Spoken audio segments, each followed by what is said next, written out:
રાજસ્થાનમાં નવી સરકારની આજે શપથવિધિ થશે। ભજનલાલ શર્મા નવા મુખ્યમંત્રી તરીકે શપથ લેશે। દિયા કુમારી અને પ્રેમચંદ બેરવા મુખ્યમંત્રી તરીકે શપથ લેશે। તો જયપુરના આલ્બર્ટ હોલ મ્યુઝિયમની સામે શપથ સમારોહ યોજવામાં આવશે। વડાપ્રધાન નરેન્દ્ર મોદી શપથ સમારોહમાં હાજર રહેશે। તો 6 રાજ્યોના મુખ્યમંત્રી અનેક કેન્દ્રીય મંત્રીઓ પણ આજે રાજસ્થાનમાં જોવા મળશે।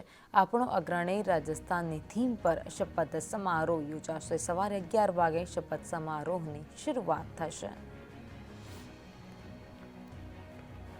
તો રાજસ્થાનમાં આજે એક મુખ્યમંત્રી અને 2 નાયબ મુખ્યમંત્રી આ ફોર્મેટમાં શપથવિધિ સમારોહ યોજાવાનો છે। વડાપ્રધાન નરેન્દ્ર મોદી પણ ત્યાં ઉપસ્થિત રહેશે। આ સાથે જ અન્ય કેટલીક દિગ્ગજ હસ્તીઓ પણ ત્યાં જોવા મળશે। અનેક રાજનેતાઓ આ કાર્યક્રમમાં ઉપસ્થિત રહેશે। તો ભજનલાલ શર્મા રાજસ્થાનના નવા મુખ્યમંત્રી બન્યા છે આ વખતે। ત્યારે ભજનલાલ શર્માનો શપથવિધિ સમારોહ મુખ્યમંત્રી તરીકે આજે યોજાવા જઈ રહ્યો છે। આ સાથે જ 2 નાયબ મુખ્યમંત્રી પણ શપથ લેવાના છે। તો એક મહિલા નાયબ મુખ્યમંત્રી અને એક પુરુષ નાયબ મુખ્યમંત્રી, આ સાથે જ 2 ડેપ્યુટી સીએમ પણ શપથ લેશે।